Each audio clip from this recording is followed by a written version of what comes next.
Welcome to JMR Talks. In the last talk, we once again looked at the importance of employee relationship management.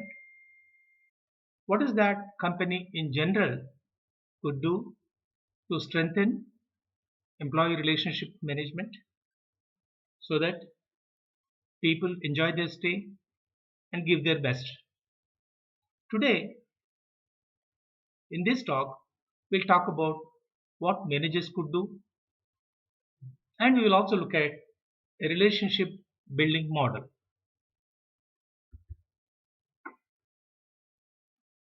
We have already noted that managers play a key role in establishing a strong and vibrant work environment, an environment where they give their best.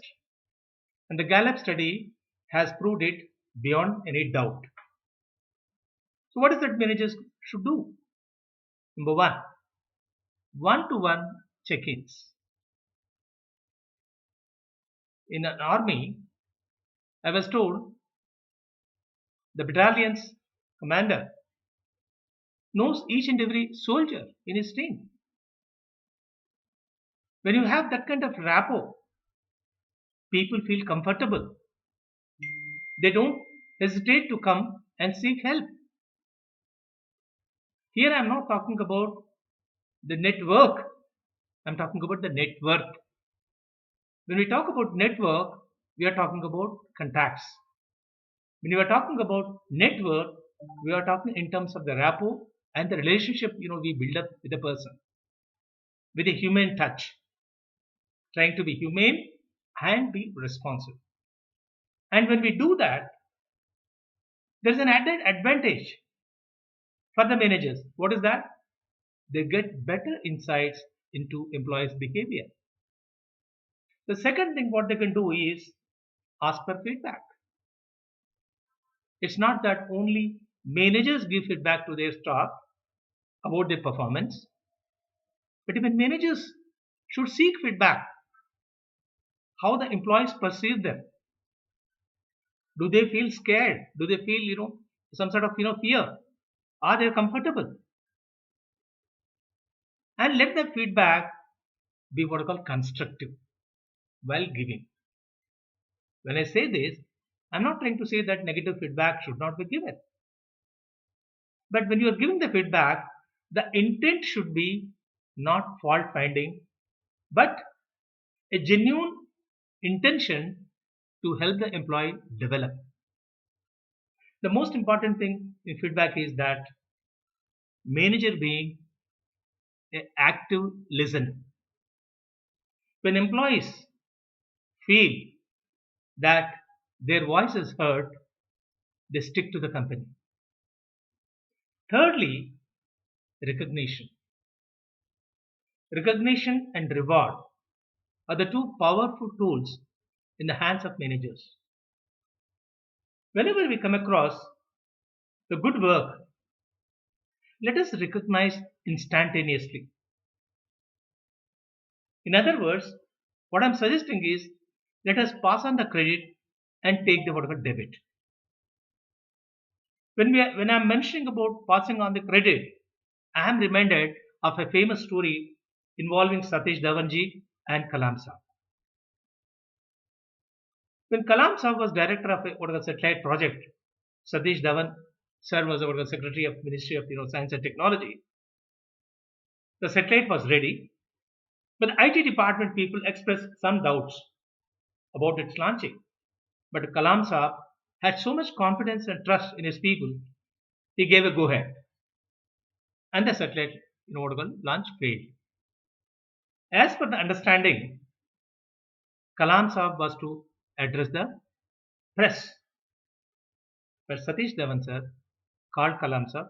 He said, "I'll address the press," and he took the complete blame. And Kalam Saab felt very bad because it was his decision to go ahead with the launching of the satellite. So with this kind of guilty feeling, next 6 months, he and his team, day and night, they worked hard. The next time, the satellite launching was successful. And as per the understanding, Satish sir was to address the press. But this time, what Satish sir has done, he asked Kalam Saab to what call address the press. That's the beauty. Being a manager, be always willing to what call pass on the credit.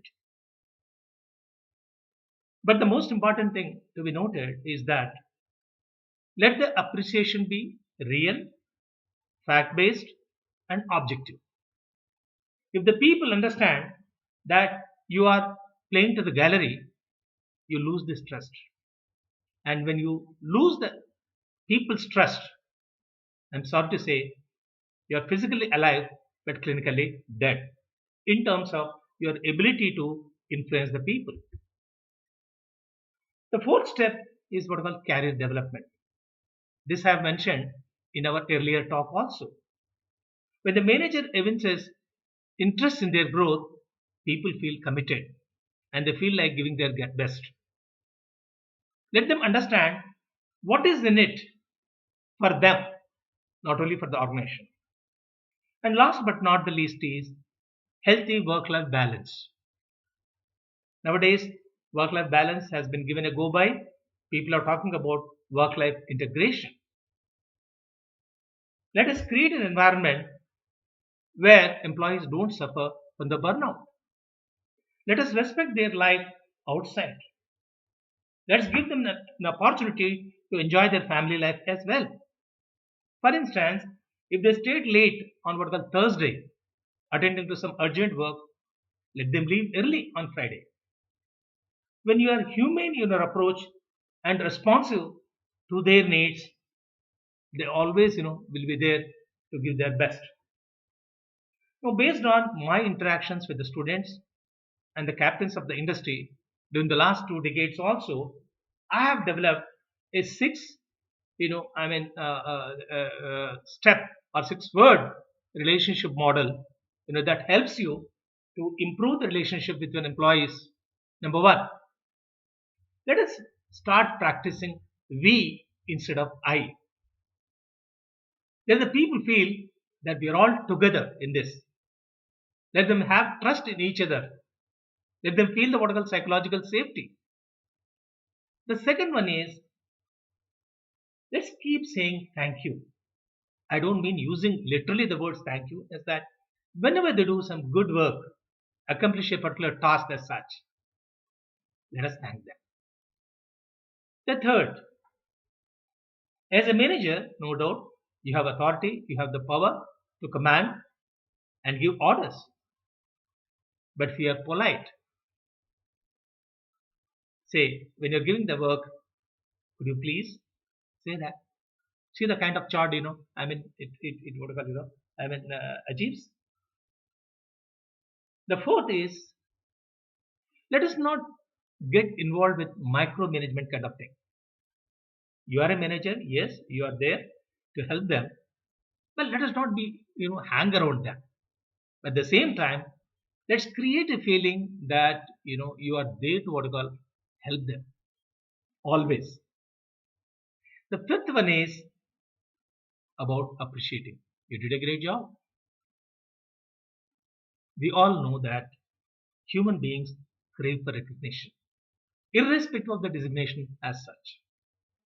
So whenever any of our team member does a great job, let us appreciate. But let that appreciation be genuine, objective, fact based, and let's not be what we call play to the gallery. Today, people are intelligent enough, and if they come to know of it, your ability to influence declines. And the last but not the least, it's a bit tough. Admitting, I agree, I made a mistake. Many of the managers with whom I worked as colleagues and as bosses, they hesitate to admit their vulnerability. They don't wish to what I call, let the people know that they don't know a particular thing. I would like to call them as uh, competency deficiency syndrome. Why should we allow ourselves to suffer from this competency deficiency syndrome? It's not that we know everything. Let us display our vulnerability. Let the people know that it's okay if you don't have all the answers.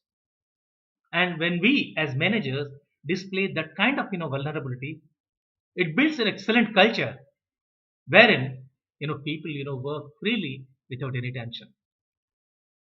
So managers, if you wish to improve your relationships with your employees at the workplace, I'm sure this six-word relationship model will come as very handy to you. I wish you all the best. Thank you.